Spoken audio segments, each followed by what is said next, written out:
The big new Buckenham historical wargamers this weekend is a recreation of Almanza from 1707, but on this occasion it will be fought as a Napoleonic battle, hence the formations not looking particularly Napoleonic but rather magnificent nonetheless, and it does give some of these collections a chance to fight alongside soldiers and regiments and battalions they wouldn't normally. We have a little bit of Almanza here, which the Allied army of British and Portuguese will have to try and capture from the Bourbon army of French and Spanish. Historically, it's the side we're now going down, the French and the Spanish, who won this battle. But we shall see as we start this very evening and continue tomorrow just how it goes for the two arrayed armies.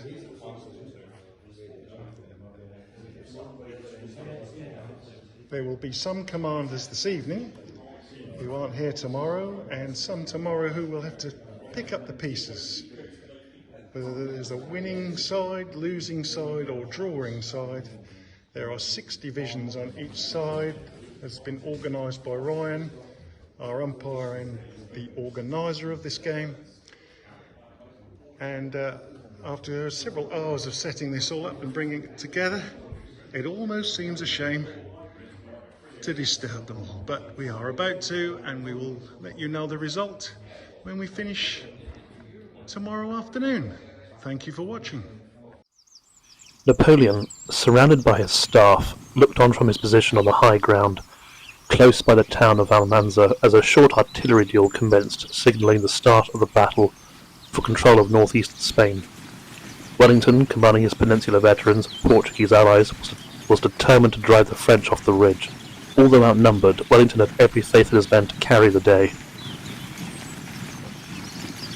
Wellington's infantry centre in 2 lines steadily advanced, while his cavalry on the left flank, interspersed with the supporting British infantry battalions, charged forward.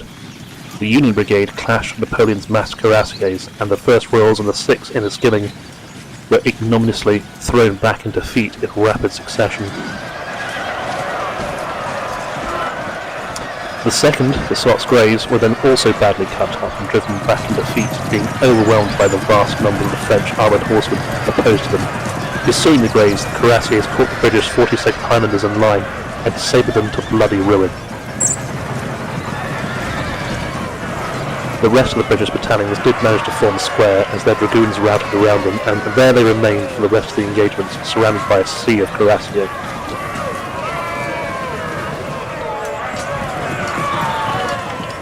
By now, the British and Portuguese infantry in the centre were engaged in a mass exchange of musketry with the French, also arrayed in 2 lines and holding the higher ground.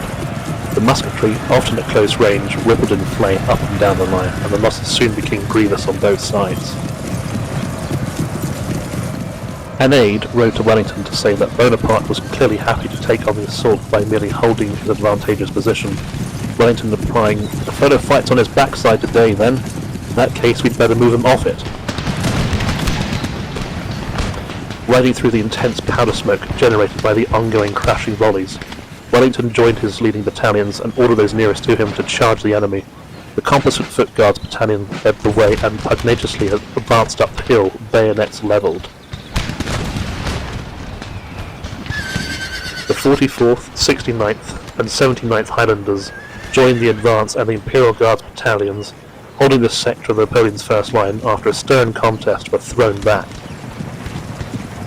As the Redcoat battalion surged up the fatal slope, looking to exploit their lodgment in the French line, the Royal Horse Guards, supported by the 1st Dutch Carabineers and the 1st King's German Legion Hussars, charged in support of the British squares on the left.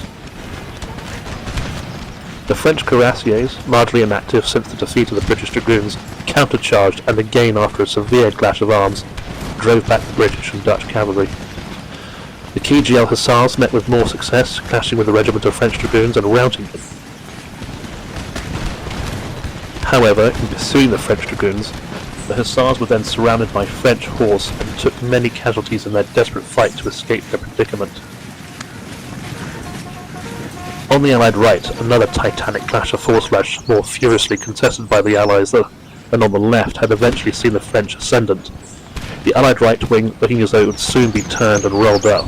The Portuguese infantry, like the British battalions on the opposite wing, again formed squares and this stabilised Wellington's right, containing the threat of the enemy horse as Allied cavalry reserves moved across in support.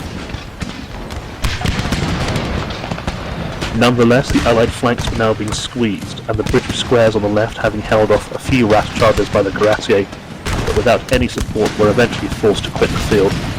This occurred as the British battalions in the centre were being held by Napoleon's second line. The British foot guards alone had gained the summit of the French-held ridge, and had come near to rolling up the French second line and advancing on Almanza. Unfortunately, they lacked immediate support from other British battalions as they were still fighting against stiffening French resistance just short of the crest. The foot guards were then attacked by French infantry, hurriedly crawled across from their victorious right wing and forced back down the bloody hillside. At this, Wellington bowed his head, held his cocked hat close to his chest, and, maintaining his sang-froid, ordered the retreat. Our thanks to Ryan for organising this epic Napoleonic action with a twist, taking the Battle of Almanza, 1707, from the War of Spanish Succession, as inspiration, and thus giving the colourful and often eclectic collections of club members a chance to be fielded alongside one another. The game itself following the historical outcome, and giving our Napoleon a victory over the Iron Duke, no less.